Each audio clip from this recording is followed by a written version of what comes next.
కృపను బట్టి గడిచినటువంటి సెషన్‌కు ఒక ప్రత్యేకమైనటువంటి విషయంతో ప్రారంభించడం జరిగింది. ఏ విషయాన్ని మొదలుపెట్టాం?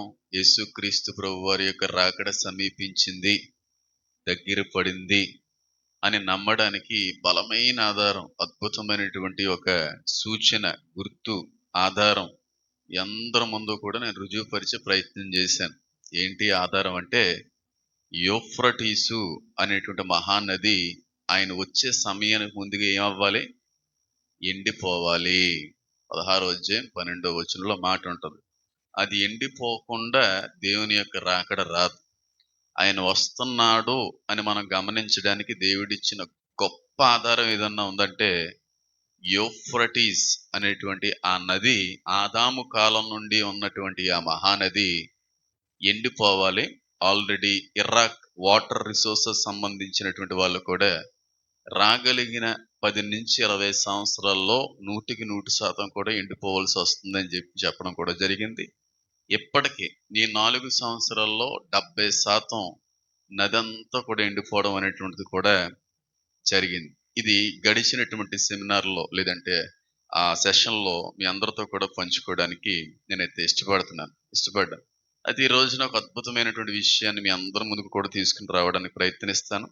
ఈ రోజు మినహాయించి ఇంకొక 4 సెషన్స్‌లో ప్రకటన గ్రంథం అనేది పూర్తి చేసుకుంటాం. తర్వాత వచనాలుగా దాన్ని మళ్ళీ విభాగించి నెమ్మదిగా మాట్లాడుకునేటువంటి ప్రయత్నం అయితే చేద్దాం. ఒక క్వెషన్ అడుగుతున్నాను, ఉన్నది ఉన్నట్టుగా చెప్పాలి. లేని మాట చెప్తే మాత్రం మీరు శాపగ్రస్తులు అయిపోవడంలో సందేహం లేదంటాను. ఎంతమంది యుద్ధాలను చూశారు? యుద్ధాలని చూడలేదు ఎవరండి? యుద్ధాలంటే ఎవరైనా తెలుగే మాట్లాడుతున్నానా, లేకపోతే నా బుర్ర ఎక్కడన్నా చెప్పండి. యుద్ధాలంటే తెలుసా? అంటే ఏంటి యుద్ధాలంటే? ఒక రాజ్యం ఇంకో రాజ్యంతో కొట్లాడటం అనేది యుద్ధం అంటారు. ఎవరన్నా చూసారా యుద్ధాలు? నిజం చెప్పండి. చూడలేదా? అయితే మీరు అబద్ధంతో పాటుగా శాపగ్రస్తులు కూడా. చూడలేదంటమే పెద్ద అబద్ధం. అంటే ఆ యుద్ధాలు అయితే కత్తులు కటారాలతో చేస్తారో, ఇంట్లో కొంతమంది యుద్ధాలు చేస్తుంటారు. గరిటెలు, ఆ అట్ల పుల్లలతో యుద్ధాలు చేస్తుంటారు. ఆ యుద్ధాలు చూసారా లేదా? ఆ యుద్ధం లేని కుటుంబం అంటే ఎక్కడో ఉండదు.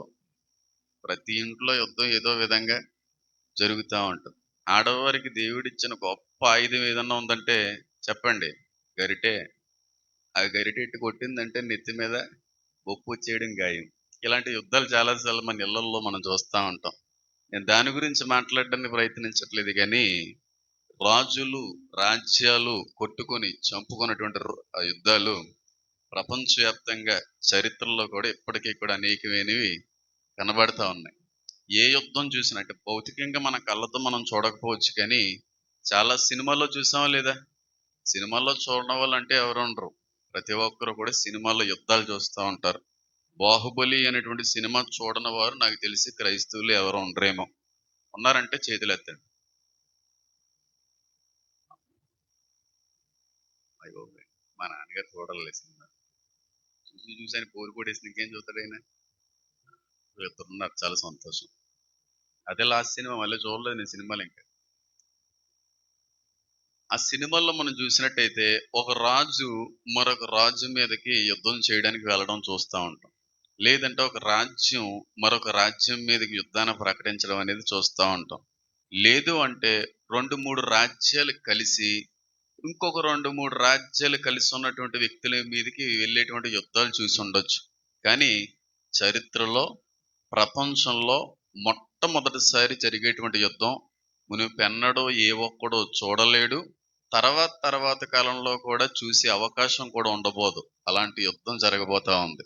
ఆ యుద్ధానికి పెట్టినటువంటి పేరే అర్మగిద్దోన్ అనేటువంటి యుద్ధం.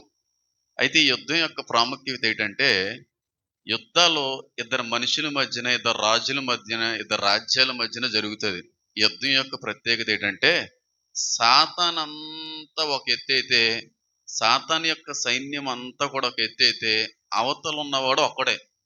సాతాను సైన్యం ఏంటంటే, సాతాను, సాతానుతో పాటుగా ఉన్నటువంటి పడద్రోయబడిన దేవదూతలు, దురాత్మలు, వాయుమండలాధిపతులు, అధికారులు, ఏలియన్స్, ఇలా చాలా చాలా చాలా రకాలైనటువంటి సైన్యాన్ని సిద్ధపరుచుకుని ఒకే ఒక్క వ్యక్తి మీదకి వెళ్తున్నాడు.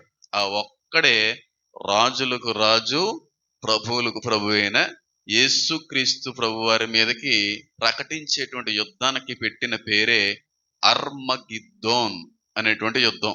మంచికి చెడుకి మధ్యన జరిగేటువంటి యుద్ధం. ఆ యుద్ధం చివరి రోజుల్లో జరుగుతుంది. ఆ యుద్ధం యొక్క ప్రారంభము, దాని యొక్క సారాంశము, దాని యొక్క వివరణ, జరగవలసినటువంటి ఉద్దేశము, జరగడం వల్ల వచ్చేటువంటి నష్టాలు, వీటన్నిటినీ కూడా ఈరోజు మీ అందరితో కూడా పంచుకోవడానికి ప్రయత్నం అయితే చేస్తాను. ఆ యుద్ధానికి పెట్టిన పేరే అర్మగిద్దోన్. చెప్పాలి ఒకసారి అందరూ, అర్మగిద్దోన్. ఈ యుద్ధం చాలా పెద్ద యుద్ధం. ఇంకా దాన్ని వివరించలో అన్నమాట. సైతాన్ యొక్క సైన్యంతో కలిసి క్రీస్తు మీదకి వెళ్ళేటువంటి యుద్ధం. ఎప్పుడో ఏ సినిమా డైరెక్టర్ కూడా అలాంటి ఆ విధంగా సినిమా తీసుండేమో, అంత అద్భుతమైనటువంటి యుద్ధం జరగబోతా ఉంది. ఆ యుద్ధం యొక్క ప్రస్తావన ఎక్కడుంది, దాని గురించి మనం ఏం నేర్చుకోవాలి అనేటువంటి ఆలోచన చేసినట్టయితే ప్రకటన గ్రంథము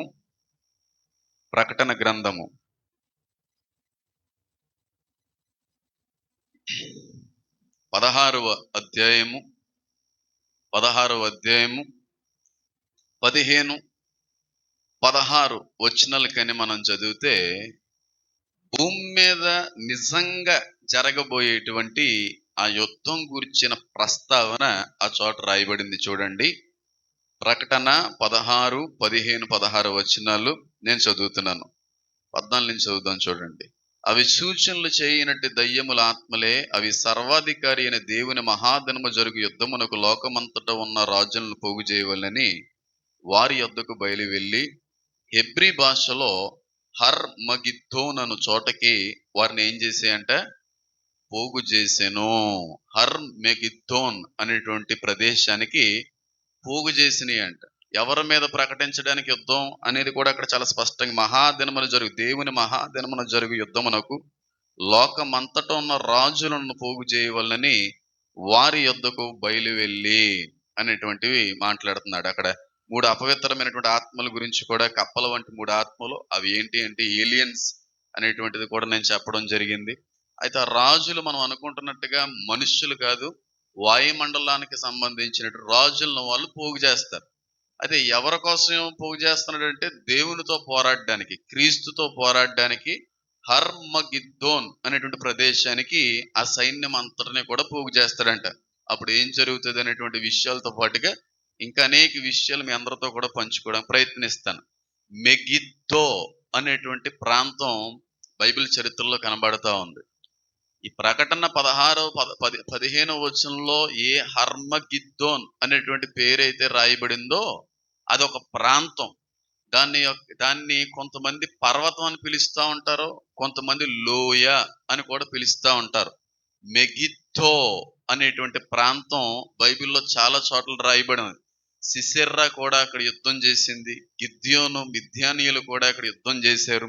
అలాగే ఐగుప్తు ఫరో గారు, అలాగే హోషియా కూడా అక్కడ యుద్ధం చేశారు, చచ్చిపోవడం జరిగింది. ఇలాగ చాలా రకాలైనటువంటి యుద్ధాలు మెగిద్దో అనేటువంటి ప్రాంతంలో కూడా జరిగినాయి. ఒకసారి మీకు ఏమన్నా ఒక నమ్మకం రావాలంటే ఒకసారి న్యాయాధిపతుల గ్రంథం కానీ మీరు చూస్తే 5:19 అధ్యాయంలో కూడా ఆ మాట ఉంటుంది. ఒకసారి చదివండి, టక్ టక్ టక్ అని చదివండి. అక్కడ ఆ ప్రాంతం పేరు ప్రస్తావించబడుతుంది చూడండి. న్యాయాధిపతుల గ్రంథం 5వ అధ్యాయం 19వ వచనం చదవమ్మా షారోన్ ఒకసారి.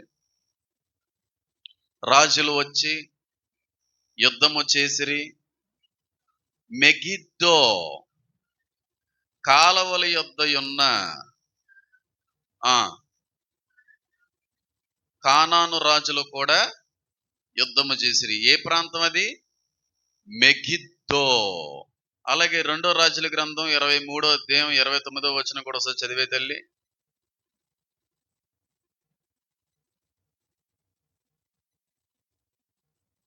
అక్కడ కూడా మెగిద్దో అంటే ఫరో గారికి యోషియా గారికి జరిగినటువంటి యుద్ధం. యోషియా చనిపోవడం జరుగుతుంది అక్కడ కూడా. సో చదువమ్మా 29. ఫాస్ట్గా చదవండి, ఇప్పటికే చాలా లేట్ అయిపోయింది. అతని దినముల యందు ఐగుప్తు రాజైన ఫరోను అష్షూరు రాజుతో యుద్ధము చేయుటకే యూఫ్రటీసు నది దగ్గర వెళ్ళుచుండగా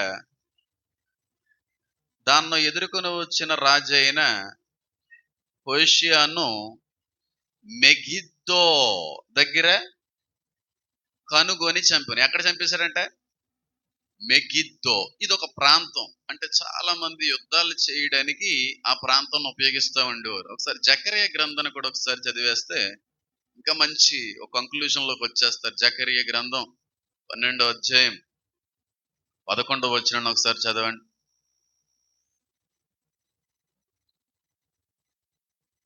మెగిద్దో. ఇందాక రాజుల గ్రంథంలో మెగిద్దో ప్రాంతంలో యోషియా చనిపోయాడు. ఎక్కడ, ఏ నది దగ్గర? యూఫ్రటీస్ నది దగ్గర. ఇక్కడ కూడా యూఫ్రటీస్ కోసం దానికి దీనికి లింక్ ఉందంటే ఉంది. మాట్లాడదాం దాని గురించి కూడా సమయం వచ్చిన. చదవ ప్రత్యేక కాదు, జకరియా గ్రంథం 12వ అధ్యాయం 11వ వచనం. మెగిద్దో అను లోయలో హదద్రిమోను దగ్గర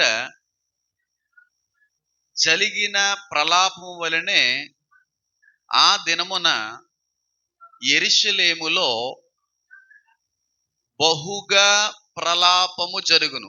ఆ దినమున యెరూషలేములో బహుగా ప్రలాపము జరుగును. ఎక్కడది? మెగిద్దో. ఆ మెగిద్దో అనేటువంటి ప్రాంతానికి బైబిల్ పెట్టినటువంటి పేరే యుద్ధ ప్రాంతము, లేదంటే అది ఒక లోయ అనేటువంటిది కూడా మనకు అర్థమవుతా ఉంది. చాలా మంది రాజులు ఆ ప్రాంతంలో మైదానంలో యుద్ధాలు జరిగిస్తూ ఉండేవారు. మనకి ఇక్కడ శ్యామలాదేవి అన్నారు కదా, శ్యామల కోట. ఇప్పుడు అది ఏమని పిలుస్తున్నారు దాన్ని? ఆ కాలేజ్ పేరు ఏంటి? మా అమ్మగారు నాన్నగారు అందరూ చదువుకున్నారు జూనియర్ కాలేజ్ గ్రౌండ్స్. అది ఒకప్పుడు అక్కడ యుద్ధాలు జరుగుతూ ఉండేవంట. నాకు తెలిసి ఒక 5-6 తరాల క్రితం, 7 తరాల క్రితం జరిగినటువంటిది. అంటే పిఠాపురం రాజు గారికి ఈవిడ ఏమవుతుందమ్మా? మేనకోళ్ళు అవుతుందో ఏదో వరస అవుతుంది ఈవిడి. మా అమ్మగారికి ఎలా తెలుసు అంటే, మరి ఆ రాజుగారి దగ్గర మా అమ్మగారు వాళ్ళ తాతయ్య గారు పనిచేసేవారు కాబట్టి అవన్నీ చెప్పుకునేవారంట. అమ్మ దగ్గర చెప్పుకున్నప్పుడు ఆవిడ నాకు చెప్పింది. ఆ విధమైన సుట్టరకం ఆయనకి, పిఠాపురం రాజు గారికి, శ్యామల దేవి గారికి. అందుకే శ్యామల కోటని సామల కోట చేశారు. ఎంతమందికి అది అక్కడ యుద్ధం జరుగుతుంది. ఇప్పుడైతే కాలేజ్ గ్రౌండ్స్ అన్ని అక్కడ మధ్యలో ఒక ఇటుకలతో కట్టిన ఒక పెద్దది ఉండేది. అందులో ఆయుధ సామాగ్రి ఉంచేవారంట. ఇప్పుడు అది కూల్చేశారు అనుకోండి. అంటే యుద్ధం జరగడానికి ఒక పెద్ద మైదానం కావాలి. అంతేగాని యుద్ధం జరగడానికి వీధుల్లోనూ, స్ట్రీట్స్ లోనూ, లేదంటే చిన్న సందుల్లోనూ యుద్ధం చేసుకుందాం అంటే అటువాడు నాకుడు, ఇటువాడు నాకుడు, ఎటు కాకుండా పోతారు. కాబట్టి యుద్ధాన్ని జరిగించుకోవడానికి అప్పటి రాజులు, అప్పటి చరిత్ర కాలంలో ఉన్నటువంటి రాజ్యాలు కూడా మంచి మైదానాన్ని సెట్ చేసుకునేవారు. మంచిగా ఫ్రీగా కొట్టుకోవాలి, ఫ్రీగా తెగిపోవాలి తలకాలి, ఫ్రీగా యుద్ధం జరగాలి, నువ్వో నేనో తేలిపోవడానికి ఫ్రీగా గ్రౌండ్ ఉండాలని చాలా మంది రాజులు ఈ మెగిద్దో అనేటువంటి ప్రాంతం దగ్గర కలిసేవారన్నమాట. ఆ మెగిద్దో అనేటువంటి ప్రాంతమే అర్మెగిద్దోన్ అయింది. ఎంతమందికి అర్థమైంది ఇప్పుడు? అర్మగిద్దోన్. నాకు తెలిసి ఆ ప్రాంతంలో నాకు తెలిసి నా అభిప్రాయం చెప్తున్నా, 200కు పైగా యుద్ధాలు జరిగినాయి. 200కు పైగా. జకరియా గ్రంథంలో కూడా రాయబడిన మాట ఏంటంటే అదొక లోయ అని కూడా రాయబడింది. అంటే ఆ లోయ ఎక్కడుంది?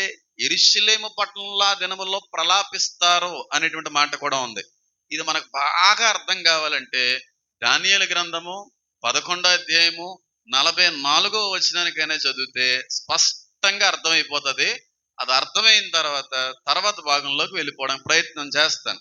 అర్మగిద్దోన్ అంటే కొత్తగా ఏదో ఆలోచించవలసింది ఏం కాదు, కానీ బైబిల్లో మునుపుటి నుంచి కూడా ఉన్నటువంటి ఒక ప్రదేశం. మెగిద్దో అనేటువంటి యుద్ధ భూమికే ప్రకటన గ్రంథం పెట్టిన పేరు అర్మగిద్దో. అర్మగిద్దోన్ అనేటువంటి పేరు పెట్టడం జరిగింది. అనగా అదొక లోయ. ఒక యుద్ధ ప్రాంగణము అనేటువంటి అర్థాన్ని ఇస్తా ఉంది. ఒకసారి చదవండి. యాంటీ క్రైస్ట్ కూడా వాడు మకాన్ని ఎక్కడ వేసుకుంటాడు అనేది కూడా నేను మొన్న జస్ట్ టచ్ చేసి వదిలేసాను. ఇప్పుడు దాన్ని చదివిన తర్వాత స్పష్టమైన రీతిలో మీ అందరికీ అర్థమైపోతుంది. ప్రకటన గ్రంథం 44-45 ఒకసారి చదవండి. క్షమించాలి, దానియేలు 11:44-45 చదవండి. అంతటా తూర్పు నుండి ఉత్తరము నుండి వర్తమానములు వచ్చి అతన్ని కలవరపరిచిన గనుక అత్యాగ్రహము కలిగి అనేకులను పాడు చేయుటకును నశింపజేయుటకును అతను బయలుదేరును. కాబట్టి తన నగరు డేరాను సముద్రములకును పరిశుద్ధానందము గల పర్వతమునకును మధ్య వేయును. అంటే వాడు ఎక్కడ కలుసుకుంటున్నాడంటే, ఎక్కడ తన సైన్యాన్ని సిద్ధపరుచుకుని కూర్చున్నాడంటే, యేసుక్రీస్తు ప్రభువారు వచ్చేటువంటి సమయానికి పరిశుద్ధానందము కలిగిన పర్వతానికి సముద్రానికి మధ్యనంట. అంటే ఒక పర్వతం, ఇంత పెద్ద ఈ పర్వతం ఉంది, దానికి దిగువ భాగంలో ఏమో సముద్రం ఉంది. సముద్రానికి పర్వతానికి మధ్యనున్న భాగాన్ని ఏమని పిలుస్తారు? లోయ అని పిలుస్తారు. ఆ లోయ పేరే మెగిద్దో. పరిశుద్ధానందము గల పర్వతము అని ఉంది చూడండి. ఆ పర్వతం ఎక్కడా కూడా చరిత్రలో లేదు. అది ఒక ఒలివుల కొండ. ఎందుకు పరిశుద్ధానందము గల పర్వతం అని పెట్టబడిందంటే, యేసుక్రీస్తు ప్రభువారు రెండవ రాకడలో తిరిగి మనందరినీ తీసుకుని అడుగు పెట్టేటువంటి ప్రదేశం అది. ఎందుకు ఆనందము గల పర్వతం అంటే, ఆ క్షణంతో పాపం పూర్తిగా నశించిపోతుంది. ఆ క్షణంతో సాతాను పూర్తిగా నశించిపోతుంది. అంటే విముక్తి విమోచన మానవునికి కలుగు చేసేటువంటి పర్వతం అది. కాబట్టి అది పరిశుద్ధానందము గల పర్వతము. ఆ పట్టణంలో, ఆ పర్వతం మీదకి ఆయన అడుగు పెడతాడో, కిందేమో సముద్రం ఉంది, ఈ పక్కనేమో లోయ ఉంది. ఆ లోయ దగ్గర ఎవరు సిస్టర్ వేసుకుని కూర్చున్నాడు? యాంటీ క్రైస్టు, వాడి యొక్క జాతి, మతం, సైన్యం అంతా తిష్టేసుకుని కూర్చున్నాడు.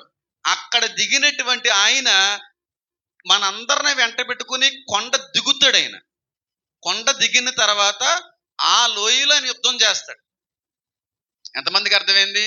ఆ యుద్ధానికి ఎవరెవరిని తీసుకొస్తాడంటే, ఎవరెవరినే కదా, మనల్ని తీసుకొస్తాడు. అంటే మనకంటే ముందుగా చనిపోయినటువంటి వ్యక్తుల్ని, రాకడ అంటే ర్యాప్చర్లో ఎత్తబడినటువంటి సంఘాన్ని వెంట పెట్టుకొని వస్తాడు.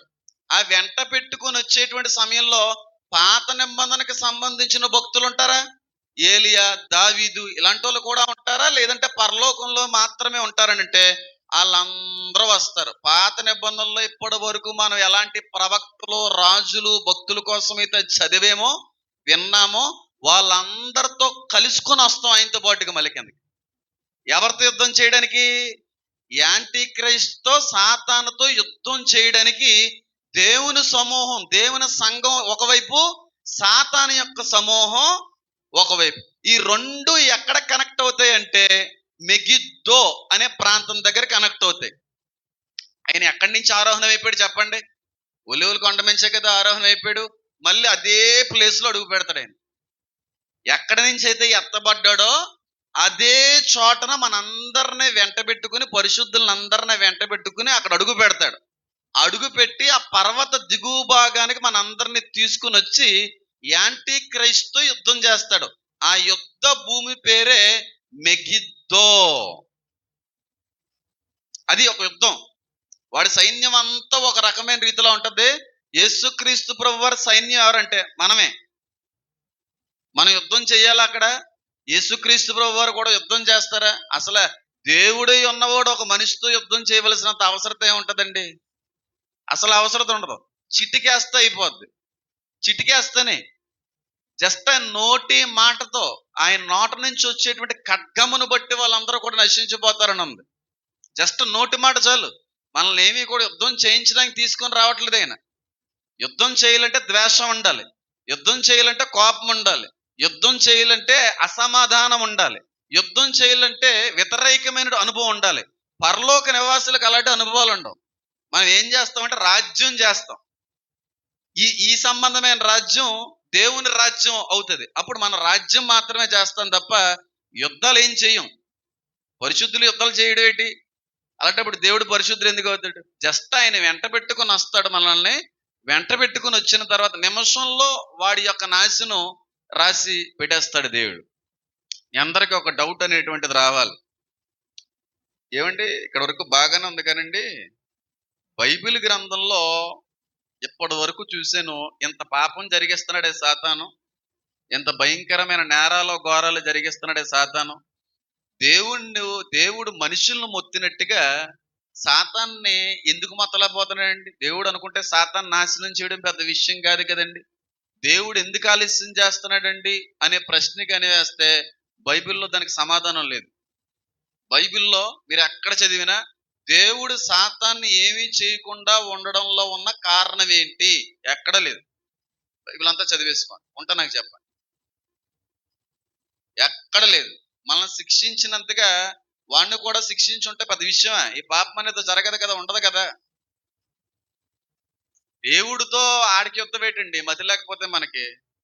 యేసుక్రీస్తు ప్రభువారు జస్ట్ ఇలా చిటికేస్తే మికాయేలు అనేటువంటి దేవదూత వచ్చి సాతాను తల తీసుకొచ్చేస్తుంది.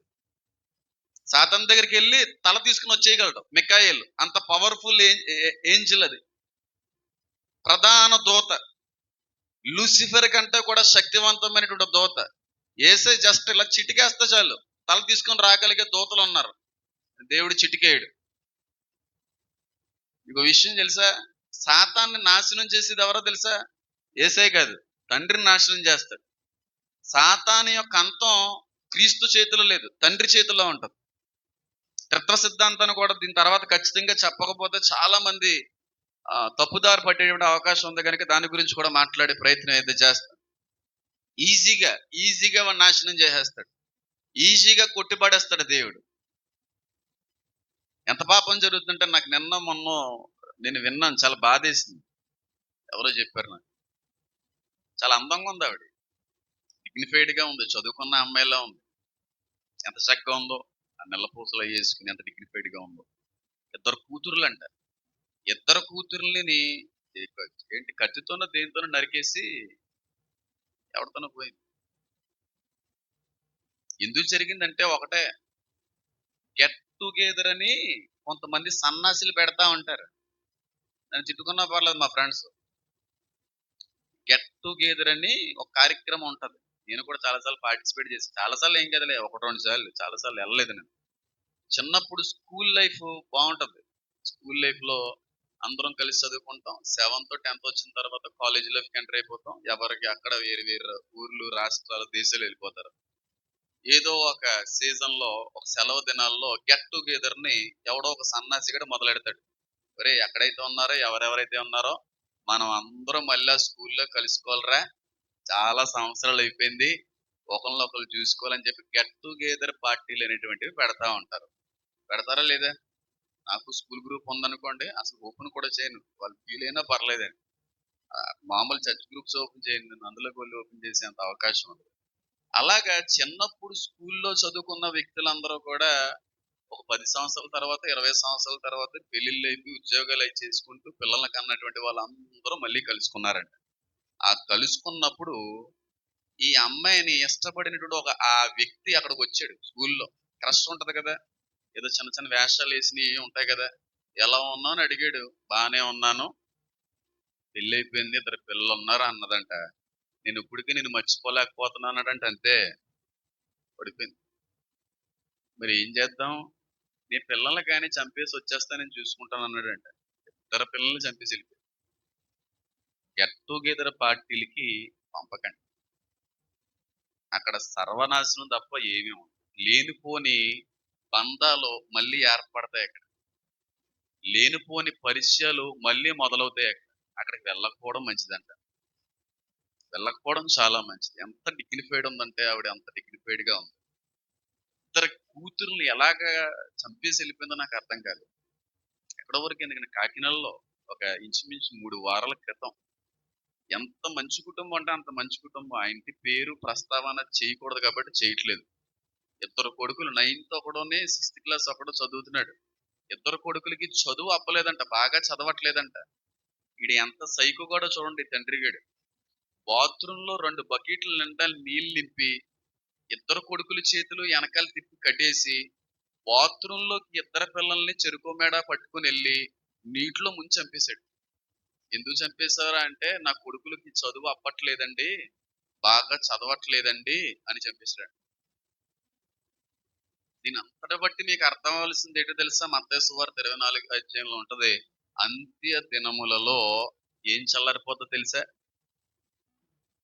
దాని అర్థం ఏంటంటే, దేవుని రాకడ జరిగేటువంటి సమయానికి ముందుగా మనుషుల్లో ఉన్న ప్రేమ చల్లారిపోదు. అసలు ప్రేమే ఉండదు, మంచే ఉండదు, నీతే ఉండదు. అసలు ప్రేమ అనేది ఎవరి మీద ఉండదు. అంతా కూడా ఫూలిష్నెస్, అంతా కూడా అబద్ధమే. ప్రేమే ఉండదు. భార్య మీద భర్తకు ఉండదు, భర్త మీద భార్యకు ఉండదు, తండ్రి మీద పిల్లలకు ఉండదు, పిల్లల మీద తండ్రులకు ఉండదు. ఎవరి మీద ఎవరికి ఏ ప్రేమలో ఉండవు. ముందు ముందు రోజుల్లో మళ్ళీ చెప్తున్నారు, ఇది చాలా తక్కువే అన్నారు. సొంత కొడుకులు తల్లిని చంపేసే రోజులు రాబోతున్నాయి, రాసుకోండి. సొంత తల్లి చేతిలో చచ్చిపోయినటువంటి కొడుకు చేతిలో చచ్చిపోయిన తల్లి అనే వార్త రాబోతుంది, వినండి, రాసి పెట్టుకోండి. కొడుకులు ఉన్న వాళ్ళు ఎంతమంది ఉన్నారు ఇక్కడ? తల్లిలు ఈ రోజునే ఉంటుందండి వాళ్ళకి టెన్షన్ మామూలుగా కూడా. అమ్మ బాబాయ్, అమ్మ బాబాయ్, అమ్మ బాబాయ్. ఎక్కడ కొట్టాలో అక్కడ కొడతాడు. మిమ్మల్ని మీకేం జరుగుతుందని నేనేం అంటలేదు. అలాంటి ప్రేమ ఉండదండి. ఇంకా భర్తకి, భార్యకి, పిల్లలకి, భార్య ఏమి ఉండవు, చల్లారిపోతాను ఉంది. ఇంత అంతటికి కూడా కారణం ఎవడో? దేవుడు లేపేయాలనుకుంటే లేపేయచ్చు కదా, లేపడు. ఎందుకు లేపడు అంటే దానికి అర్థం, దాని గురించి కూడా మాట్లాడుకుంటాం. కాబట్టి యేసుక్రీస్తు ప్రభువారితో పాటుగా మనం అందరం ఆయన వెంట వస్తాం. మనం అందరం, పాస్టర్ గారు, పారాసామిలి గారు, నయోమి గారు, మా చిన్న మావయ్య, పెద్ద మావయ్య, మీ బంధువులు, డెబోరా గారు వాళ్ళ అమ్మగారు విన్నారు ఇక్కడ, ఆవిడ కూడా వస్తారు. ఎలా ఉంటారండి అప్పుడు? ఆవిడ వచ్చినప్పుడు చూడటానికి ఆ వయసులో ఉన్నట్టే కనబడతదా, బాహుబలి గారిలాగా? అలాగే ఉండదు ఆవిడ. మనం వచ్చే సమయానికి పరలోకంలో మన యొక్క స్వరూపం ఏ విధంగా ఉంటదంటే, 60 సంవత్సరాలు, 70 సంవత్సరాలు, 10 సంవత్సరాలు ఉండదు. ఎవరైనా సరే 30 సంవత్సరాల వయసు ఉన్న వారిలాగే కనబడతారు. అర్థమైందా? 60 సంవత్సరాలు, 70 సంవత్సరాలు చచ్చిపోయిన వ్యక్తి అక్కడికి వెళ్ళిన తర్వాత ఆ వయసులో ఉన్న వ్యక్తిగా కనబడ్డావు. 30 సంవత్సరాలు ఉన్నప్పుడు ఆ వ్యక్తి ఎలా కనబడ్డాడో ఆ వ్యక్తిగానే కనబడతాడు. 30 ఇయర్స్ యేసుక్రీస్తు ప్రభు వారు పరిచయం మొదలు పెట్టారు. ఆ సమయంలో అంటే ఇప్పుడు మరి 10 సంవత్సరాలకి కొంతమంది పిల్లలు చచ్చిపోతారు. మరి వాళ్ళ పరిస్థితి? నా కూతురు ఉంది, 1 ఇయర్ ఆ టైంకి చనిపోయింది అనుకోండి. మరి అక్కడికి వెళ్ళిన తర్వాత ఆ అమ్మాయి 1 ఇయర్, 2 ఇయర్స్ అమ్మాయిలా కనబడతా? కాదు, 30 సంవత్సరాలు అమ్మాయిలా కనబడదు. గుర్తుపడడం కష్టం అవుతుంది. దేవుడు పరిచయం చేస్తాడు. ఎవరెవరో గుర్తుందా నీకు? మర్చిపోయావా? నీ కూతురు అని చెప్పి దేవుడు పరిచయం చేస్తాడు. అలాంటి ఇన్ని సాక్ష్యాలు విన్నాను. ఆయన పరిచయం చేస్తాడు. ఎవరైనా మంచి యవన దశలో ఉన్నట్టుగానే కనబడతారు. వృద్ధాప్యం ఉండదు దేవుని రాజ్యంలో. బాగా గుర్తుపెట్టుకోండి మాట. వృద్ధాప్యం అనేది ఉండదు. దీనికి తగినటువంటి సందేశాలు కూడా ముందు ముందు రోజుల్లో ఇస్తాను.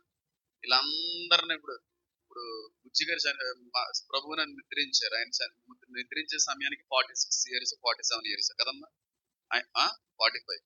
ఆయన వచ్చే సమయానికి 30 సంవత్సరాల వ్యక్తిలా కనుక్కుంటాడు. ఆ స్వరూపం ఉంటుంది. మా మావేలు ఉన్నారు, వాళ్ళు 45+ వాళ్ళ ఆ దగ్గరలో, వాళ్ళు 30 ఇయర్స్ ఫెలోస్ లా కనబడతారు. 30 సంవత్సరాలప్పుడు ఏ తేజ, ఆ ఏజ్ లో కనబడే తేజస్సు, ఆ వెలుగు వేరు. ఆ విధంగా కనబడతారు అక్కడ. తాతయ్య గారైనా, అమ్మమ్మ గారైనా, మన పూర్వీకులు ముసలోళ్ళైనా ఎవరైనా ఆ ఏజ్ లో కనబడతారు. మా నాన్నగారు ఆలోచిస్తున్నారు, అంటే మా అమ్మ కూడా అలాగే కనబడుతుంది, అలాగే కనబడుతుంది ఆవిడ. మీ అమ్మగారు కూడా అలాగే కనబడతారు, లక్ష్మి గారు కూడా 30 సంవత్సరాల ఆవిడలాగే. మీరేం కంగారు పడక్కల. ఆ టైప్ ఉంటుంది. దానికి తగిన ఆధారాలు కూడా ముందు ముందు రోజుల్లో నేను చెప్తాను. వీళ్ళందరినీ వెంట పెట్టుకుని ఒలీవుల కొండ మీద కడుగు పెడతాడు.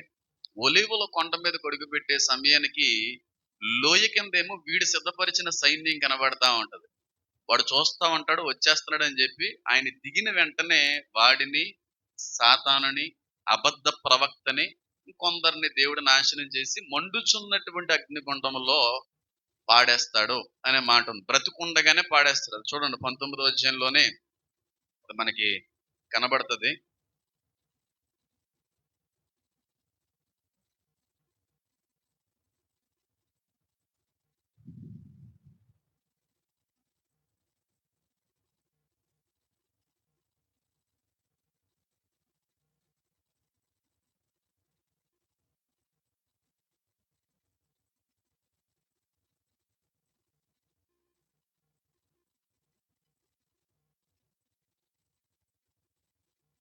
20 అప్పుడు ఆ మృగమును దాని ఎదుట సూచక్రియలు చేసి దాని ముద్రను వేయించుకున్న వారిని, ఆ మృగము ప్రతిమకు నమస్కరించిన వారిని మోసపరిచిన అబద్ధ ప్రవక్తయు పట్టబడి వారిద్దరూ గంధకముతో మండు అగ్నిగుండములో ఎలా పాడవేయబడతారంట? ప్రాణముతోనే. 19 ప్రాణముతోనే వేయబడిరి. కడమ వారు గుర్రముల మీద కూర్చున్న వారి నోట నుండి వచ్చిన ఖడ్గము చేత వధింపబడిరి అనేది కనబడతాం. మరి ఇప్పుడు ఆ యుద్ధ ప్రాంగణానికి ఎందుకు సైన్యం వస్తుంది? అసలు దేవుడు యుద్ధం చేయనప్పుడు, దేవుడు యాంటిక్రైస్ట్తో ఏ విధమైన పోరాటం చేయనప్పుడు అంత పెద్ద భూభాగాన్ని, యుద్ధ భూమిని దేవుడు ఎందుకు ఏర్పరచుకున్నాడో అనే ఆలోచన కానీ చేసినట్టయితే, దేవుడు యుద్ధాన్ని చేయడానికి కాదు, ఆ మెగిద్దో అనేటువంటి ప్రాంతాన్ని ఏర్పరచుకుంది పక్షులకి ఆహారాన్ని పెట్టడానికి. ఆ ప్రాంతాన్ని ఉపయోగించుకుంటాడు ఆయన. మళ్ళీ చెప్తున్నాను చూడండి, మెగిద్దో అనేటువంటి ప్రాంతం దగ్గర యేసుక్రీస్తు ప్రభు వారు యుద్ధం చేయడానికి ఆ ప్రాంతాన్ని ఎంచుకోలేదు. ఆ ప్రాంతాన్ని ఎందుకు ఎంచుకున్నాడంటే, పక్షులు వచ్చి సవాల్ తినడం కొరకు ఆ ప్రాంతాన్ని ఎంచుకున్నాడు. దాన్ని బట్టి మీకు అర్థం అవ్వాల్సిన విషయం ఏంటంటే, అదే అధ్యాయంలో ఆఖరి వచ్చిన భాగాన్ని కానీ చదివితే, ఆ యుద్ధంలో, ఆ యుద్ధం తర్వాత జరిగేటువంటి పరిణామం అంతా కూడా ఆ చోట కనబడతా ఉంది. 21వ వచనం ఆఖరి భాగం. కడమవారు అంటే 20 వచనం దగ్గర నుంచి చూస్తే యుద్ధం అయిపోయింది, యుద్ధం జరిగిపోయింది, వాళ్ళని నాశనం చేసాడు దేవుడు, అగ్నిగుండంలో వేసేసాడు. చచ్చిపోయిన శవాలన్నీ కూడా మెగిద్దో అనే ప్రాంతంలో పడి ఉంటాయి. ఆ శవాలు తినడానికి దేవుడు పక్షులకి ఆజ్ఞాపిస్తాడు అనే మాట కనబడుతుంది అక్కడ. చూడండి, అక్కడ కడమవారు గుర్రం మీద ఉన్న వారు, కడమవారు గుర్రం మీద కూర్చున్న వారి నోట నుండి వచ్చిన ఖడ్గము చేత వధింపబడిరి. వారి మాంసములు పక్షులన్నీయు కడుపారా, చెప్పండి, తినెను. అంటే ఆ భూమిలో మెగిద్దో అనేటువంటి ప్రాంతంలో చచ్చిపోయినటువంటి శవాలన్నీ కూడా తినడానికి దేవుడు ఎవరిని పిలిచాడు? పక్షుల్ని పిలిచాడు అని కనబడతా ఉంది. అంటే చచ్చిపోయిన వాళ్ళందరి శవాలని కూడా తినడానికి పక్షులు వస్తాయన్నమాట. ఏ పక్షులయ్యి, పక్షుల్ని ఎందుకు పిలిచాడు, ఇవన్నీ మాట్లాడడం కంటే కూడా చిన్న విషయంలో చెప్తాను చూడండి. అప్పటికే 1335 రోజులు భయంకరమైన కరువు కాలం కనబడతా ఉంది. మనుషులు సైతం తినడానికి ఆహారం లేనటువంటి రోజుల్లో ఆ రోజులు ఉన్నాయి. ఇంకా అడవిలో జంతువు కూడా లేదు, ఎందుకంటే జంతువుని సైతం కొట్టుకొని తినేసేటువంటి పరిస్థితులు. అడవిలో జంతువే లేదనుకోండి, పక్షులకు ఆహారం ఎక్కడి నుంచి వస్తుంది? మనుషులు ఎలాగైతే డొక్కలు ఎండిపోయి ఆకలితో కేకలు పెడుతున్నారో, ఈ 1335 రోజుల్లో పక్షులు కూడా మిక్కిలి ఆకలితో వేదన పడుతున్నాయి. భోజనం చేసి ఆహారం తిని ఆ పక్షులు చాలా రోజులు అయిపోయినాయి. ఎప్పుడు తిందామా ఎప్పుడు తిందామా అని చెప్పి ఆవురు ఆవురు అంటే ఎదురు చూస్తున్నాయి. అలా ఎదురు చూస్తున్నప్పుడు రాబందులకి చచ్చిపోయిన శవం కానీ ఎదురుపడింది అనుకోండి, బాడీ నిమిషంలో ఏం చేస్తాయి? ఊది పాడేస్తాయి. 1,00,000 మంది శవాలు ఉంటే మెగిద్దో భూభాగంలో, ఆ మెగిద్దో భూభాగంలో ఉన్న శవాలన్నిటినీ కూడా పక్షులు తింటాయి అని ఉంది అక్కడ. ఉందా లేదా? అక్కడ చాలా క్లియర్ గా చూడండి. వారి మాంసమును పక్షులన్నీయు ఎలా తిన్నాయంట? కడుపారా. అంటే కడుపారా తిని చాలా రోజులు అయిపోయింది. దానియేలు గుహలో బోన్లో ఎన్నో రోజుల నుంచి ఆకలితో ఉన్నటువంటి సమూహాలకి ఆ మనిషిని లేస్తే ఏం చేసినాయి అంట? దుమ్ములను సైతం విడిచిపెట్టలేదు. దుమ్ములను సైతం పరపరలాడిచ్చేసినాయి సింహం. అలాంటిది రాబందులకి ఇన్ని రోజుల నుంచి ఆహారం లేకపోతే అది ఇంకెంత ఆకలితో ఉంటుందో అర్థం చేసుకోండి. రాబందులు అంటున్నాను, వల్చర్స్ గురించి మాట్లాడుతున్నాను నేను. అవి ఉండగలవు, ఆకలితో చాలా రోజులు ఉండగలవు.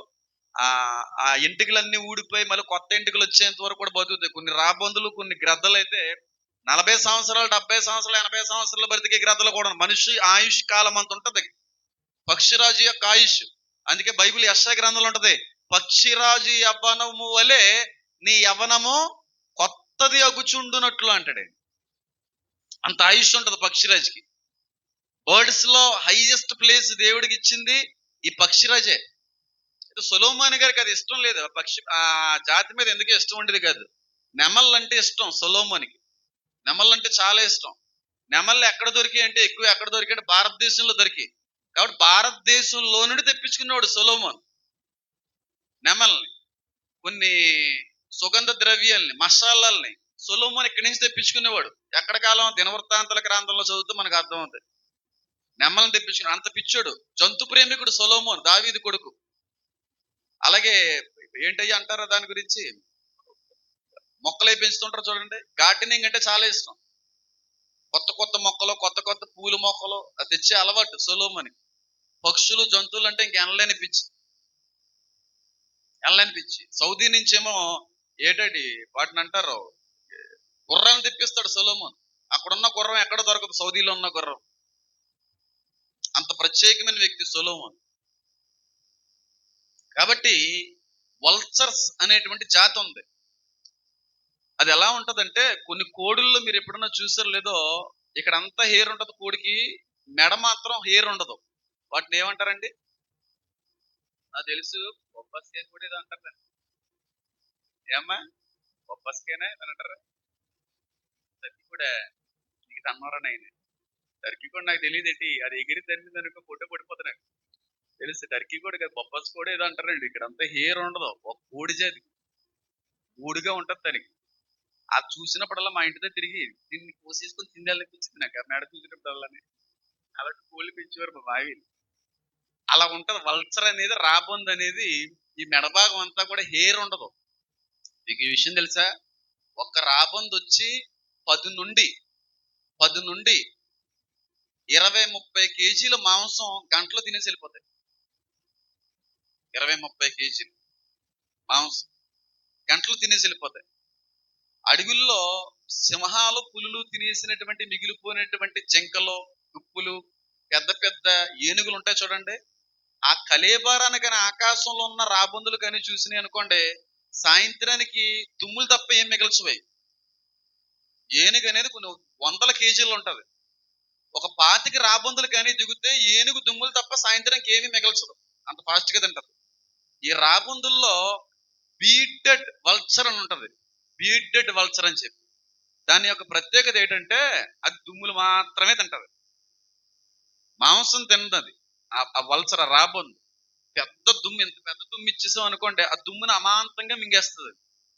Bearded vulture. ఇలాంటి పక్షి జాతి ప్రపంచవ్యాప్తంగా ఉంది. ప్రపంచవ్యాప్తంగా 1335 రోజులు ఏ పక్షులైతే రాబందు జాతి అయితే ఆకలితో మిలమిల్లాడిపోతున్నాయో, కటకటలాడిపోతున్నాయో, ఆ జాతి అంతటిని దేవుడు ఆజ్ఞాపించి పిలుస్తాడంట. సహస్రాధిపతుల యొక్క మాంసము, గుర్రముల యొక్క మాంసము, ధనికుల యొక్క మాంసము తిందు రండి అని చెప్పి ఆహ్వానించినప్పుడు అవన్నీ వచ్చి చచ్చిపోయి నీళ్ళ సవాళ్ళ మీద పడి మొత్తం ఏరిపడేస్తాయి, క్లీన్ చేసి పాడేస్తాయి.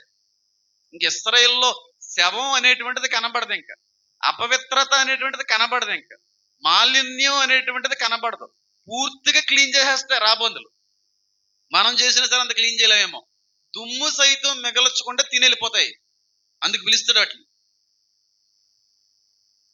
ఆ యుద్ధ భూమిలో చనిపోయిన అందరినీ ఆ విధంగా పక్షులు తిని కడుపారా తిన్నాయంట. దాని అర్థం ఏంటి? ఎవరన్నా అడుక్కునే వాళ్ళు రోడ్డు మీద వెళ్తున్నారు అనుకోండి, పిలుసు లోపల కొంచెం భోజనం పెట్టాం అనుకోండి, కొంచెం నచ్చిన కూర, నచ్చిన అన్ని ఐటమ్స్ పెట్టి బాగా తినని చెప్పి పెట్టాం అనుకోండి, తినేసిన తర్వాత ఏమంటారు? కడుపార తిని చాలా రోజులైందండి. దాని అర్థం ఏంటో, కడుపార తిని చాలా రోజులు అయిపోయినాయి. ఆకలితో అలమంటించిపోతున్నట్టు రాబందులకి శవం దొరికితే క్లీన్ అయిపోతుంది భూమి అంతా కూడా. ఆ దుమ్ములన్నింటినీ కూడా మింగేస్తాయి పూర్తిగా. ఆ ప్రాంతంలో విడవబడిన శవాలన్నింటినీ కూడా తింటాయి. మీ అందరికి ఒక డౌట్ అనేది రావాలి, ఒక సందేహం అనేది రావాలి. పాస్టర్ గారండి, ఇక్కడి వరకు చాలా బాగుంది. ఇప్పుడు ఆ యుద్ధానికి వచ్చేటువంటి వ్యక్తులు చాలా మంది ఉన్నారు కదా, అందరినీ దేవుడు చంపేస్తాడా, కొందరినే దేవుడు చంపుతాడా అనే ప్రశ్నకనే మనం వేసుకున్నట్టయితే, ఆ ఆఖరి పోరాటంలో యేసుక్రీస్తు ప్రభువారు భూమి మీద అడుగు పెట్టేటువంటి సమయంలో ప్రపంచ వ్యాప్తంగా ఉన్న వారు అందరినీ దేవుడు నాశనం చేయడు, కొందరినే నాశనం చేస్తాడు. ఆ కొందరు ఎవరంటే ఒక జాతి, ఒక మతం, పేరు చెప్పండి. ఆ మతాన్ని తుడిచిపెట్టేస్తారు పూర్తిగా నిర్మూలన చేస్తాడు. మిగిలిన వారు అందరినీ ప్రాణాలతో విడిచిపెడతాడు. దీనికి తగిన ఆధారం మీ అందరికీ చూపించి వాక్య ముగింపులోకి వచ్చే ప్రయత్నం చేస్తాను. దానియేలు గ్రంథం ఒకసారి తీసినట్టయితే, దానియేలు గ్రంథం ఆ చోట ఒక చక్కటి మాటను నేను గమనించే కృప దేవుడు అందించాడు. దానియేలు గ్రంథంలో 7వ అధ్యాయాన్ని కానీ మనం తీసి ప్రక్కన పెట్టుకోండి, దాని గురించి నేను ప్రస్తావిస్తాను. మళ్ళీ జాగ్రత్త గుర్తుపెట్టుకోండి. ఒక చిన్న క్లాసికల్ ఎగ్జాంపుల్ ఇచ్చి మీకు వెళ్ళిపోతాను ముందుకి. సాతాను ఎంత డేంజరస్ ఫెలో అంటే, వాడు ఎంత తెలివైనోడు అంటే, తెలివైనోడు డేంజరస్ ఫెలో అనే దానికంటే కూడా వాడి మీద వాడికి ఎంత నమ్మకం అంటే, ఈ విషయాన్ని బట్టి మనకు అర్థమవుతుంది. పరలోకంలో దేవుడితోనే వ్యతిరేకంగా పోరాడంటే వాడి మీద వాడికి ఎంత విశ్వాసం అర్థం చేసుకోండి. పరలోకంలో దేవుని ఎదుట, దేవుని సమూహం ఎదుటే దేవునితో తిరగబడ్డాడంటే వాడి మీద వాడికి ఎంత ఆత్మవిశ్వాసం ఉందో అర్థం చేసుకోండి. అపారమైన నమ్మకం వాడికి. అంత నమ్మకం, సాతానుకున్న నమ్మకం, వాడి మీద ఉన్న విశ్వాసం మనకే ఉండదేమో. దేవుడి దగ్గరే దేవుడి మీద తిరగబడ్డాడు అంటే దేవుణ్ణి సైతం నేను ఎదిరించగలను అనే నమ్మకం ఉంది. అంత అపారమైన నమ్మకస్తుడు సాతాను. మనకు ఉంటుంది అలాంటి నమ్మకం, మన మీద మనకు అంత నమ్మకం ఉంటుంది, అంత ఆత్మవిశ్వాసం. ఆ రోజు ఒకసారి ఇలాగే ట్రై చేశాను నేను, కానీ దెబ్బ అయిపోయాను, త్రోసివేయబడ్డాను, నాశనానికి గురైపోయాను. మళ్ళీ ఇలాంటి దిక్కుమాలు ప్లాన్ చేస్తే ఇంతకంటే భయంకరమైనటువంటి పతనంలోకి వెళ్ళిపోతానేమోరా బాబు అని ఆలోచించకుండా మళ్ళీ కొత్త ప్లాన్ వేస్తాడు. అప్పుడు ఆల్రెడీ ఒకసారి పోరాడి ఓడిపోయాడు, ఇప్పుడు మళ్ళీ పోరాడదాం అంటే ఈ ఆలోచన ఏంటంటే, అప్పుడు నేను ఒక్కడనే పోరాడాను, కానీ ఇప్పుడు నా వెనకాల నేనున్నాను, నాతో పాటుగా ఒక మతం ఉంది, మతంతో పాటుగా పడద్రోయబడిన దేవదూతలు ఉన్నారు, దురాత్మలు ఉన్నారు, అపవిత్రాత్మలు ఉన్నారు, ఏలియన్స్ ఉన్నాయి, ఇవన్నీ ఉన్నాయి కనుక ఈసారి ఏసని ఈజీగా కొట్టేచ్చు అనుకుంటాడు. ఏసని ఈజీగా కొట్టేచ్చు అనుకుంటాడు. అలాగనుకుని ఈ పరిశుద్ధానందము గల పర్వతం కింద వీడి సెట్లో ఇలా కూర్చుంటే మిగిలిన వారందరేమో వీడిని వెతుక్కుంటూ వీడి వెంట వస్తూ ఉంటారు. అది చెప్పాను కదా మొన్న, వీడికి కూడా శత్రువులు ఉంటారో ఆ శత్రువులందరూ కూడా వీడిని వెతుకుతూ వీడి దగ్గరికి వస్తాడు. వీడు ఎంత కన్నింగ్ ఫెలో చూడండి. వీడిని ఎతుక్కుంటూ వచ్చేటువంటి శత్రువులను సైతం ఏసే చూసి చంపేస్తాడని వీడి ప్లాన్. కానీ ఆడ ప్లాన్ వర్కౌట్ అవ్వదు. ఇప్పుడు ఏసేకి ఆ మాత్రం తెలియదు ఎవరు ఎలాంటి వాళ్ళో. మన హృదయాంతరంగాల్ని ఎరుగునోడు ఆయన. ఎవరు ఎలాంటి వాళ్ళో దేవుడికి బాగా తెలుసు, మనం చెప్పక్కర్లేదు ఆయనకి. పలానా వ్యక్తి అలాంటిది, పలానా వాడు ఇలాంటి వాడు, పలానా కుటుంబం అలాంటి, ఎవరి గురించి దేవుడికి చెప్పక్కర్లేదు. దేవుడు అందరి గురించి తెలుసు. సాతానుగాడి తెలియదు. ఇప్పుడు నన్ను వెతుక్కుని వచ్చేటువంటి శత్రువులు నేను చంపడం ఎందుకు? ఆయన వచ్చే సమయానికి వీళ్ళు వెతికే శత్రువులు నా దగ్గరకు వచ్చినప్పుడు నా సైన్యంతో పాటుకి వీళ్ళందరిని ఒకేసారి వేసేస్తాలే అని సాతానుగాడు అనుకుంటాడు. కానీ దేవుడు ఎవరిని వెయ్యాలో వారినే వేస్తాడో, మిగిలిన వాళ్ళని విడిచిపెట్టేస్తాడు. అలాగా నశించిపోయిన వాళ్ళు యాంటీ క్రైస్ట్ ఫాలోవర్స్ 666 ముద్ర వేయించుకున్నటువంటి ఒక జనాంగం. కానీ రక్షించబడిన వాళ్ళు, తప్పించబడిన వారు, దేవుడు చంపకుండా విడిచిపెట్టిన వారు ఎవరంటే భారతదేశం ఉంది, అమెరికన్ సిటిజన్స్ ఉన్నారు, జపాను, రష్యా, చైనాకు సంబంధించిన జాతిని దేవుడు నాశనం చేయడు. ఒకే జాతిని నాశనం చేస్తాడు ప్రపంచంలో కనబడకుండా. ఆ జాతి ఏంటో మీకు అర్థమైతే చాలు. నేను చెప్పాలనుకోవట్లేదు. మిగిలిన వారు అందరూ కూడా ఆయన వచ్చే సమయానికి ఇశ్రాయేల్లోనే ఉంటారు. వాళ్ళని ముట్టుకోడు అసలు దేవుడు, అసలు ముట్టను కూడా ముట్టడు. మీకు ఎలా తెలుసండి? మరి అందరూ నశించిపోతారనేమో అక్కడ రాయబడి ఉంది కదా. అందరూ నశించిపోతే 1000 ఏండ్ల పాలన ఎవరితో చేస్తాడు దేవుడు? అందరినీ అర్మగిద్దోని యుద్ధంలో చంపేశాడు అనుకోండి, 1000 ఏండ్ల పాలిస్తాం కదా భూ ప్రజల్ని. ఆ ప్రజలు ఎక్కడి నుంచి వచ్చిన వాళ్ళు? ఇవన్నీ ఆలోచించుకుంటే చాలా పెద్ద టాపిక్కే, కొంతగా చెప్తాను, సింపుల్గా చెప్పేస్తాను చూడండి. యేసుక్రీస్తు ప్రభు వారు మనల్ని వెంట పెట్టుకుని పరలోకం నుండి ఒలీవల కొండ మీదకి దిగుతుంటాడండి. అర్థమైంది మీకు? ఒలీవల కొండ మీదకి దిగడానికి ఆయన ప్రయాణం అయ్యాడు. ఒలీవల కొండ కిందేమో ఒక జాతి 600 ముద్ర వేయించుకున్న సైన్యము, యాంటీ క్రైస్ట్ అబద్ధ ప్రవక్త ఏమో కింద ఉన్నారు. ఈ అబద్ధ ప్రవక్త యాంటీ క్రైస్ట్ ని తరుముకుంటూ వచ్చే వాళ్ళేమో వేరే వాళ్ళు ఉన్నారు. యూఫ్రటీస్ నది ఎండిపోయిన భాగం నుంచి నడుచుకుని వచ్చేవాళ్ళు. యేసుక్రీస్తు ప్రభు వారు ఒలీవల కొండ మీద అడుగుపెట్టే సమయానికి యాంటీ క్రైస్ట్ ని కలుసుకుంటారు, యాంటీ క్రైస్ట్ ని చంపాలనుకున్న వాళ్ళు. కానీ యేసయ్య యాంటీ క్రైస్ట్ వాడి సైన్యాన్ని చంపుతాడు, కానీ వాణ్ణి వెంబడిస్తూ వెతుక్కుంటూ వచ్చే వ్యక్తులు ముట్టుకోవడం. వాళ్ళని విడిచిపెట్టేస్తాడు దేవుడు. ఓన్లీ వీడి సైన్యాన్ని మాత్రమే హతమారుస్తాడు. మీకు ఎలా తెలుసు? బైబిల్లో ఉంది. దానియేలు గ్రంథం 7వ అధ్యాయము. నేను చెప్పింది ఎంతమందికి అర్థమైంది? ఇది అర్థమైందా? ప్రపంచం సైన్యం అంతా యాంటీక్రిస్ట్ని చంపడానికి వస్తుంది. వాళ్ళు యాంటీక్రిస్ట్ని కలిసే సమయానికి యేసుక్రీస్తు ప్రభువు అడుగు పెడతారు. కానీ యేసే నాశనం చేసేది యాంటీక్రైస్ట్ని తరుముకుంటూ వచ్చే వ్యక్తులు కాదు. యాంటీక్రైస్ట్ని వాడి సైన్యాన్ని మాత్రమే నాశనం చేస్తాడు. తరుముకుంటూ వచ్చే వ్యక్తులు విడిచిపెడతాడు యేసయ్య. మీకు ఎలా తెలుసునంటే దానియేలు గ్రంథం 7వ అధ్యాయము 11, 12 వచనాలకైనా మనం చదివితే అక్కడ స్పష్టంగా దీని గురించి రాయబడింది. చూడండి. అప్పుడు నేను చూచుచుండగా ఆ కొమ్ము పలుకుచున్న మహాగర్వపు మాటల నిమిత్తము వారు ఆ జంతువును చంపినట్టు నాకు కనబడెను. ఏ జంతువది? ఏ జంతువది చెప్పాలి?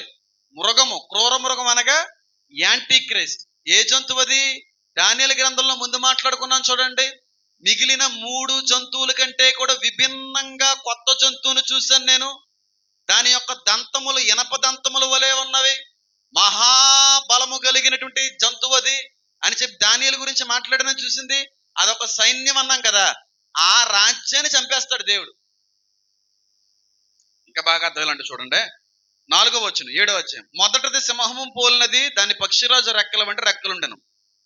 ఇది ఒక సైన్యం, ఒక దేశానికి సంబంధించినటువంటిది అని చెప్పాను. మొదటిదేమో సింహము. రెండో జంతువు ఎలుగు వంటిని పోలినది. ఇదేమో రెండో రకమైనటువంటి రాజ్యం. ఇది రెండోది. మూడోది అట్టుపిమ్మట 6వ వచనం. చిరత పుల్లను పోలిన మరొక జంతువును చూచితిని. ఇది 3వ రకమైనటువంటి జంతువు. 4వ రకమైన జంతువు ఏంటంటే 7వ వచనం. పిమ్మట రాత్రి అంతా నాకు దర్శనంలో కలిగినప్పుడు నేను చూచుచుండగా ఘోరమును భయంకరమునకు 4వ జంతువు కూడా కనబడను. అది తనకు ముందుగా నుండిన ఇతర జంతువులకు భిన్నమైనది. అది మహాబల మహత్యములు గలది. దాని పెద్ద ఇనుపు దంతములు 10 కొమ్ములు ఉండెను. అది సమస్తమును భక్షించుచు తుత్తునీలుగా చేయుచు మిగిలిన దాని కాళ్ళ క్రింద అనగదొరుక్కుచుండెను. ఇక్కడ 4 రకాలైన మృగాలు కనబడుతున్నాయి. అవునా కదా? మొదటిదేమో సింహం, రెండోది ఎలుగుబంటి, మూడోది చెరపులి, 4వ జంతువు రూపాన్ని పోల్చలేదు. అది ఏ జంతువు తెలియకనే చాలా భయంకరంగా ఉంది అన్నాడు దానియేలు. అవి ఏ దేశాలకు సంబంధించి నేను మాట్లాడాను. ఈ 4 జంతువుల్లో 4వ జంతువు ఉందో చూడండి, మిక్కిలి మహాబలము కలిగినది. ఆ జంతువుని దేవుడు చంపేస్తున్నాడు. దాన్నే మిగిలిన చూడండి 11వ వచనం. ఆ జంతువుని చంపినట్టు కనబడను. తర్వాత దాని కళేబారం మండుచున్న అగ్నిలో వేయబడింది. ఇప్పుడు ఒక్కసారి ప్రకటన గ్రంథం, ఇప్పుడు మీకు అర్థమైపోతుంది చూడండి ఎంత కరెక్ట్గా, ఎంత చక్కగా అర్థమవుతుందో. 19వ అధ్యాయం తీయండి. అలాగే 7వ అధ్యాయం దానియేలు కూడా పట్టుకొని ఉండండి. ఆ వచనాన్ని ఈ వచనాన్ని కలిపి చదువుతాను, మీకు అర్థమైపోతుంది. 7వ అధ్యాయము దానియేలు గ్రంథము 11, 2వ భాగం. వారు ఆ జంతువుని చంపినట్టు కనబడెను. తర్వాత దాని కళేబరము మండుచున్న అగ్నిలో వేయబడెను. ఇప్పుడు ప్రకటన గ్రంథం 19వ అధ్యాయం 20వ వచనం చూడండి. అప్పుడు ఆ మృగమును దాని ఎదుట సూచక క్రియలు చేసి దాని ముద్ర వేయించుకుని వారిని, ఆ మృగము ప్రతిమకు నమస్కరించిన వారిని మోసపరిచిన అబద్ధ ప్రవక్తయు పట్టబడి వారిద్దరూ కూడా గంధకముతో ముండు అగ్నిగుండములో ప్రాణముతోనే ఎక్కడ వేయబడ్డారు? గంధకములతో కూడిన అగ్నిగుండంలో వేయబడ్డారు. ఎక్కడ వేయబడ్డారు? మండుచున్న అగ్నిలో వేయబడ్డారు. రెండు ఒకటా కదా? వేయబడిన వాళ్ళు ఎవరు? Antichrist followers. యాంటీక్రైస్ట్ అనుసరించేటువంటి 666 ముద్ర వేయించుకున్నటువంటి వ్యక్తులు. యాంటీక్రైస్ట్ కు పూర్తి మద్దతు ఇచ్చినటువంటి ఒక మతం, అదొక జంతువు అని చెప్పాను నేను. వాళ్ళని పూర్తిగా నాశనం చేసేస్తాడు. ఆ జాతి ఉంటుంది ప్రపంచంలో. ఇంకా మరి ఎవరు విడవబడతారో చూడండి. అదే 7వ అధ్యాయం 12వ వచనం 2వ భాగంలో దానియేలు. తర్వాత దాని కళేబారం మండుచున్న అగ్నిలో వేయబడెను. మిగిలిన ఆ జంతువులు ప్రభుత్వము తొలగిపోయాను, అధికారం పోయింది మిగిలిన రాజ్యాలకి. అంటే యాంటీక్రైస్ట్ తరుముకుంటూ వచ్చే రాజ్యాలు అధికారం కోల్పోయినాయి. సమయము వచ్చే వరకు అవి సజీవుల మధ్యన ఉండవాలని ఒక సమయము, ఒక కాలము వాటికి ఏర్పాటయ్యాను. చచ్చిపోయినానుందా, బతికున్నాయనుందా మిగిలిన జంతువులు? చంపలే కదా దేవుడు. అది పరిస్థితి.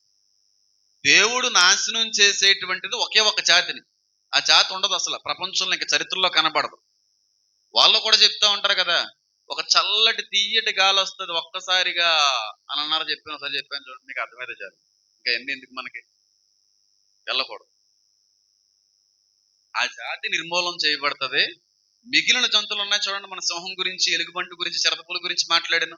ఏ రాజ్యాలకు సాదృశ్యంగా ఉన్నాయని చెప్పాను. అవి మాత్రం ప్రాణంతో బయటపడతాయి. ఎన్ని మిగిలిన జంతువులు ప్రభుత్వం తొలగిపోయాయి, అంటే అధికారం పోయింది. ఈ రాజ్యము దేవుని రాజ్యము ఆయన ఉంది, అంటే ఆయన ప్రభుత్వం మొదలెడతాడు. 1000 ఏండ్ల పరిపాలన. వీళ్ళకి ఇంకా ప్రభుత్వం ఉండదు. సమయం వచ్చే వరకు అవి సజీవుల మధ్యన ఉండవాలని ఒక సమయం, ఒక కాలం వాటికి ఏర్పాటయ్యను. అంటే మిగిలిన వారు చచ్చిపోరు, 1000 ఏండ్ల పరిపాలన వరకు కూడా బ్రతికుంటారు. ఆ మిగిలి సజీవుల మధ్యన బ్రతుకున్నటువంటి ఆ దేశ ప్రజల్నే మనం పాలిస్తాం. ఆ మతాన్ని, ఆ జాతిని పాలించు, అది ఉండదు అసలు. 666 ముద్రించుకున్న వాళ్ళు, ఆ సమాజానికి సంబంధించిన వారు ఇక పూర్తిగా అయిపోతారు వాళ్ళు. వీళ్ళ మాత్రం ఇండియన్స్ మిగులుతారు, నాకు తెలిసి రష్యన్స్ మిగులుతారు, జపాన్, చైనా, యూకేకి సంబంధించి మిగులుతారు. ఈ దేశాలకు సంబంధించిన ప్రజలు చాలా వరకు మిగిలిపోతారు. వాళ్ళందరూ బ్రతికి 1000 ఏండ్లు ఉంటారు. 1000 ఏండ్ల వరకు కూడా ఆ జాతి అలా కొనసాగుతూ ఉంటుంది. ఈ బ్రతుకున్నటువంటి వ్యక్తులతో దేవుడు ఏం చేయబోతున్నాడు, ఈ బ్రతికి బయటపడే వ్యక్తుల్ని మనం ఏం చేయబోతున్నాం అనేది నెక్స్ట్ సెషన్ నుంచి మొదలవుతుంది. అంటే దాని అర్థం ఏంటంటే, నెక్స్ట్ సెషన్ నుంచి 1000 ఏండ్ల పరిపాలన మొదలైపోతుంది. ఆయన వచ్చాడు, యుద్ధం చేశాడు, చంపవలసిన వాళ్ళని చంపేశాడు, కాపాడవలసిన జాతిని కాపాడేశాడు. ఇప్పుడు వాళ్ళతో ఏం చేస్తాడు యేసయ్య? వాళ్ళతో పాటుగా మనం ఏం చేయబోతున్నాం? 1000 ఏండ్ల పరిపాలనలో జరిగేటువంటిది ఏంటి, దాని తర్వాత ఏం జరుగుతుంది అనేటువంటి ఒక 4 టాపిక్లు క్లియర్గా, ఈజీగా పూర్తి చేసుకోవడానికి ప్రయత్నం అయితే చేస్తాను. ఇంచుమించుగా మనం ఏ అధ్యాయంకి వచ్చేసాం? 19వ అధ్యాయంకి వచ్చేసాం. ఇంకెన్ని ఉన్నాయి? అందులో 21, 22 అయితే వివరించలేము, ఎందుకంటే పరలోక నమూనా అదంతా కూడా. పరలోక రాజ్యం ఏ విధంగా ఉండబోతుంది అనేది అది కష్టం. అది 20వ అధ్యాయం మాత్రమే మాట్లాడుకుందాం.